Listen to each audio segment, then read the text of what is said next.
Welcome back. It's Coffee with Chase, y'all.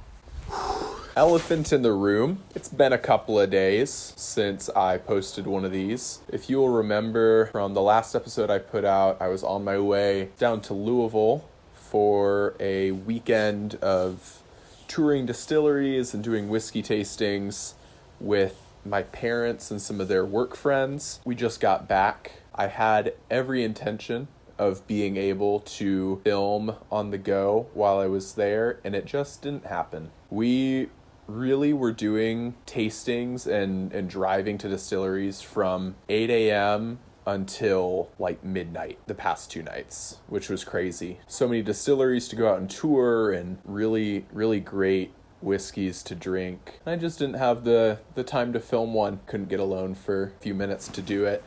And I'm not sure how proud I would have been of like an uncut, phone filmed Coffee with Chase that's just like doing it to get it out there. I'd much rather it be like this. I come back after the weekend, I have thoughts to share from that, and get to drink my coffee. I'm drinking the same natural Ethiopian that I got on my cafe ride last week. First sip.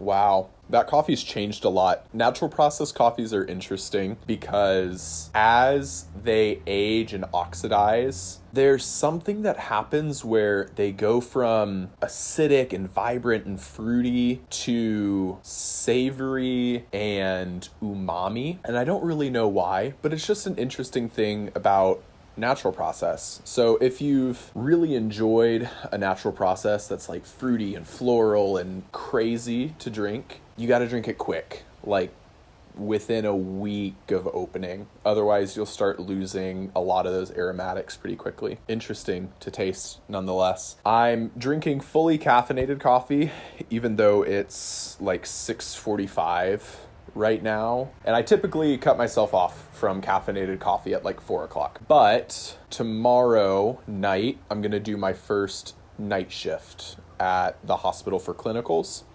And so everything that I've researched says if you're gonna flip into night shift, you should try and stay up late the night before and then sleep in the next day. That way you can sort of start resetting your schedule for 12 hours of working overnight. So that's what we're going to try and do tonight.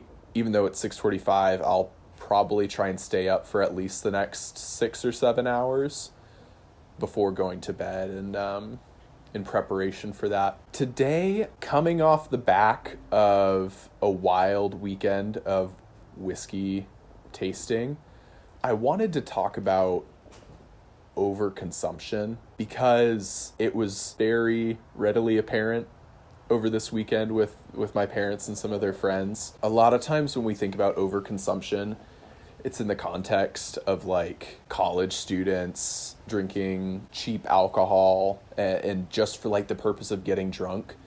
And that is definitely an issue. Like, it's harmful to your health. I think it's harmful to your social outlook, but that doesn't go away just because you're drinking expensive, rare, high quality beverages. And that makes it difficult. And it's not even just with alcohol. Like, there's overconsumption of coffee.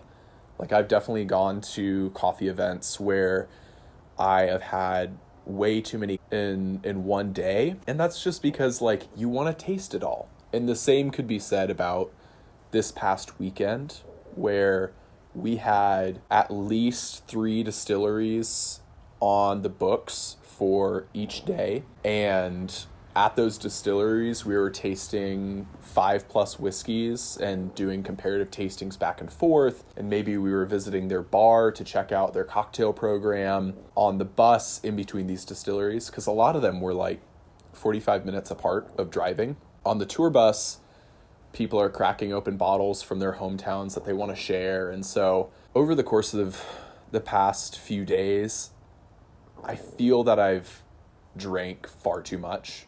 And I'm not particularly proud of it. And I want to talk about it because I think a lot of people justify that kind of overconsumption by saying, oh, we're going out and we're touring and we're only here for a couple of days, so we've got to cram as many tours in and crack these bottles and share and taste and appreciate. And we were tasting and appreciating to a certain point, but it would get late enough in the day that I felt that we just weren't tasting and appreciating anymore.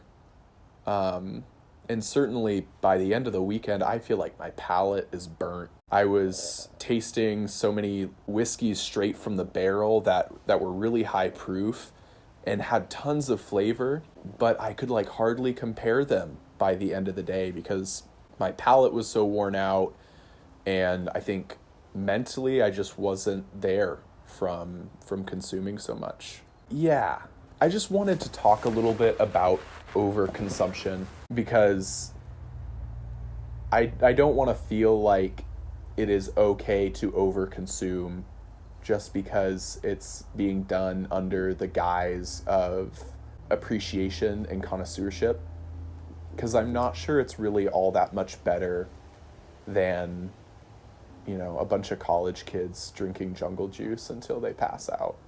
But I'll be excited to talk to you all tomorrow before I go off on my night shift.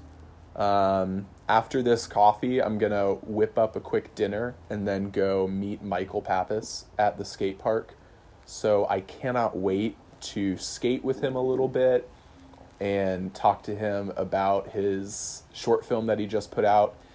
If you're looking for a way to kick off your spooky season and get in the mood, go watch Cheeseburger Cinema by Pappas Productions.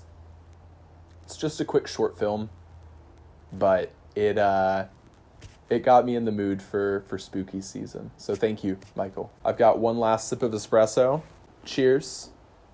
Thank you for joining for Coffee with Chase. Today is October 15th, but this will be the 13th episode since I've missed a couple. Once again, cheers. Thank you for joining.